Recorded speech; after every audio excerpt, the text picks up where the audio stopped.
एक बिल्डिंग के first floor से बहुत तेज़ आवाज़ आता है और जब उसका भाई वह आवाज़ सुनता है तो उसी का भाई फर्स्ट फ्लोर पर रहा करता था। वहाँ पर जाता है तो अपना भाई से पूछता है कि क्या हुआ। उसे लगा था कि कुकर फटा होगा, लेकिन जब भाई से पूछता है, भाई कुछ नहीं बोलता है।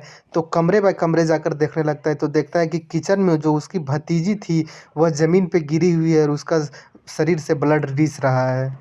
उसकी भाभी भी वहीं थी। भाभी से भी पूछता है, लेकिन भाभी भी कुछ नहीं बोलती है। फिर स्थानीय लोगों की मदद से जब अपनी भतीजी को हॉस्पिटल लेके जाता है और हॉस्पिटल में डॉक्टर लोग देखते हैं तो डॉक्टर बोलते हैं कि अब ये नहीं बची। डॉक्टर लोग पुलिस को खबर कर देते हैं। पुलिस आती है और उस बॉडी को कब्जे में लेती है और पोस्टमार्टम के लिए भेज देती है और उस व्यक्ति से पूछने लगती है कि इसके साथ यह क्या हुआ है। डॉक्टर बता दिए थे पुलिस को कि इसको 3 गोली लगा है, 1 गर्दन में 2 पेट में। पुलिस को जानना था कि गोली मारने वाला व्यक्ति कौन है। जो व्यक्ति उस लड़की को वहाँ लेके गया था वह व्यक्ति चाचा लगता था उस लड़की को। उसके चाचा से पुलिस पूछती है। उसके चाचा तो कुछ जानता ही नहीं था। उसके बाद उसके चाचा पुलिस को लेकर घर आती है और घर में जब लड़की के बाप से पुलिस पूछती है तो उसका बाप गुमसुम तरीके से घर में बैठा हुआ था। लेकिन जब पुलिस पूछताछ करती है तो उसका बाप बोलता है कि ये कत्ल जाने अनजाने में हमसे हो गया है। कहानी पूरा सुनने के लिए वीडियो पर बने रहें। नमस्कार, आप देख रहे हैं द रियल क्राइम और मैं आपके साथ रंजित गुप्ता। अगर हमारा मेहनत पसंद आए तो वीडियो को लाइक करें, चैनल को सब्सक्राइब करें और कमेंट करके यह जरूर बताएं कि आप वीडियो कहां से देख रहे हैं और इस कत्ल में कातिल को क्या सज़ा मिलना चाहिए। कमेंट करके आप ज़रूर बताएं।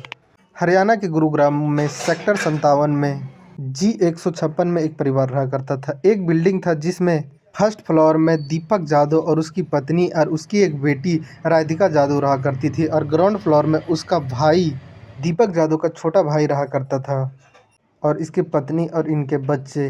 10 जुलाई का दिन था। करीबन 10:30 बजे का वक्त था सुबह का।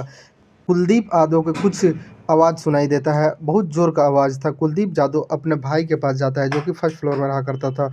वहाँ जाने के बाद देखता है कि उसका भाई जो दीपक यादव था वह ड्राइंग रूम में बैठा हुआ है और वह अपने भाई से जाके पूछता है कि क्या हुआ है, क्या चीज़ का आवाज़ था। उसे लगा था कि कुकर फटा होगा, लेकिन अपना भाई से पूछता है। जब कुछ नहीं बताता है तो इधर उधर देखने लगता है तो वहीं फर्श पे एक बंदूक गिरा हुआ था और जब आगे बढ़ता है तो देखता है कि किचन में उसकी भतीजी राधिका जादव फर्श पे गिरी हुई है और उसका शरीर से ब्लड रिस रहा है। अपना भाई से पूछने के बाद अपना भाभी को भी पूछता है। भाभी उसकी वहीं थी, लेकिन उसका भाभी भी वैसी तरह चुपचाप थी। बस स्थानीय लोगों की मदद से फिर अपना भतीजों को लेता है और वहीं के एक हॉस्पिटल में ले जाता है और हॉस्पिटल में जब डॉक्टर चेक करते हैं तो बताते हैं कि राधिका जादव का मौत हो चुका है। उसके बाद डॉक्टर ही पुलिस को खबर करते हैं। पुलिस आती है और राधिका जादव का बॉडी को कब्जे में लेती है और डॉक्टर से पूछताछ करती है कि इसको क्या हुआ है। तो डॉक्टर बताते हैं कि इसको गोली लगा हुआ है, 1 गोली गर्दन में और 2 गोली पेट में, जिस वजह से इसका मौत हो गया है। पुलिस राधिका जादव का बॉडी को पोस्टमार्टम के लिए भेज देती है और इधर राधिका जादव का चाचा से पुलिस पूछताछ करने लगती है। तो राधिका जादव का चाचा बताते हैं कि हम अपना ग्राउंड फ्लोर में थे और तभी ऊपर के फर्स्ट फ्लोर से कुछ आवाज़ आता है। हमें लगा कि कुकर फटा हुआ है, लेकिन जब ऊपर जाके देखते हैं तो हमारा भाभी और भैया बैठे हुए थे और हमारी जो भतीजी थी वह किचन में फर्श पे गिरी हुई है और उसका शरीर से ब्लड रिस रहा है। उसे लेकर हम हॉस्पिटल ला आते हैं और हमें ये पता नहीं है कि गोली किसने मारा है। उसके बाद पुलिस उसके चाचा को लेकर दीपक के वह घर में आती है। दीपक वही जगह पे बैठा हुआ था। तकरीबन पुलिस 2:30 बजे आती है और 2:30 बजे तक जो दीपक था वह वही पोजीशन में बैठा हुआ था और उसकी भाभी थी वह भी वहीं बैठी हुई थी वही पोजीशन में।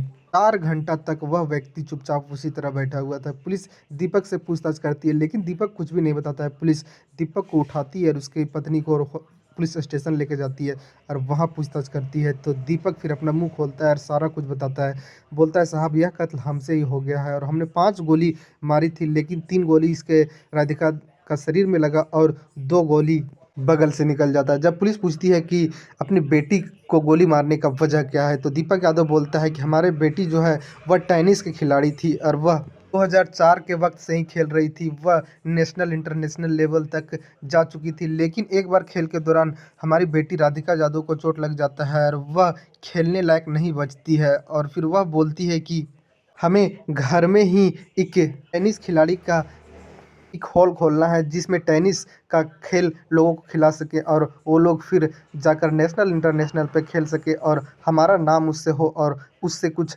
कमाई भी हो जाए। कमाई का जरिया मेन मकसद था। उसके बाद दीपक यादव तैयार हो जाता है। करीबन वह जो टेनिस का खेल खेलने के लिए बनाना था उसमें 2.5 करोड़ रुपया दीपक यादव खर्च करता है और अच्छा बनाने के बाद लोग वहाँ आकर खेलते थे और अच्छा चल भी रहा था। इनकम का स्रोत अच्छा बन गया था और ये दीपक यादव का भी कुछ ऑटो पार्ट्स का अपना दुकान था, यानी कि दीपक यादव भी अपना अलग से अच्छा कमाई कर ला रहा था। घर में सारे लोग सेटल थे। दीपक यादव का एक बेटा भी था, वह भी कहीं कुछ काम कर रहा था।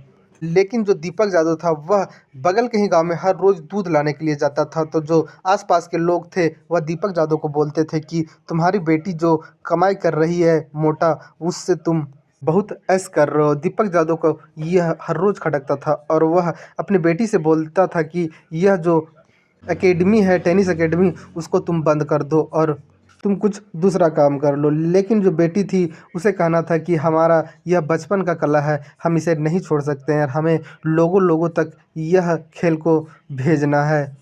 हर रोज़ घर में इस बात को लेकर कहा-सुनी होता था। दीपक यादव हर रोज़ बंद करने के लिए बोलता था और राधिका थी कि वह बंद करना चाहती नहीं थी। 10 जुलाई का दिन था, सुबह 10:30 बजे का वक़्त था। दीपक यादव को यह बात याद आता है और यह बात पे फिर से लड़ाई छेड़ देता है घर में। उसकी बेटी किचन में थी और दीपक यादव अपना 2004 का लाइसेंसी रिवॉल्वर लाता है और अपने बेटी पर लगातार 5 राउंड फायर करता है, जिसमें 3 राउंड उसके शरीर में लगता है और 2 राउंड साइड से निकल जाता है।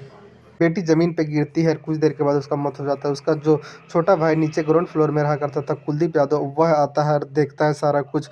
उसके बाद हॉस्पिटल लेके जाता है। हॉस्पिटल में पुलिस आती है और पुलिस फिर दीपक यादव और इसके पत्नी को गिरफ्तार कर लेती है। इस बयान पे पुलिस दीपक यादव के ऊपर चार्जशीट तैयार करती है और यह मामला को कोर्ट भेजने की तैयारी कर रही थी। कोर्ट तो खैर बाद में सज़ा देगी इस दीपक यादव को, लेकिन क्या दीपक यादव जो किया है वह सही किया है अपने बेटी के साथ? अगर टेनिस एकेडमी बंद ही करवाना था तो उसका और भी उपाय था। अपने बेटी की शादी करवा देता। उसका बेटी का उम्र 25 वर्ष था। अपने बेटी की शादी करवा देता, खुद ही वह अपना अलग दुनिया में उलझ जाती। लेकिन बाप ने यह क्या रास्ता निकाला? अगर रोज़-रोज़ से तंग आ गया था तो उसकी बेटी कहीं बाहर घूमने के लिए जाने वाली भी थी, लेकिन यह टेनिस एकेडमी की वजह से वह बाहर भी नहीं जा पा रही थी और 10 जुलाई को जो हुआ उससे उसका ज़िंदगी ही अंत हो गया। इस कहानी में इतना ही। जय हिंद, जय भारत।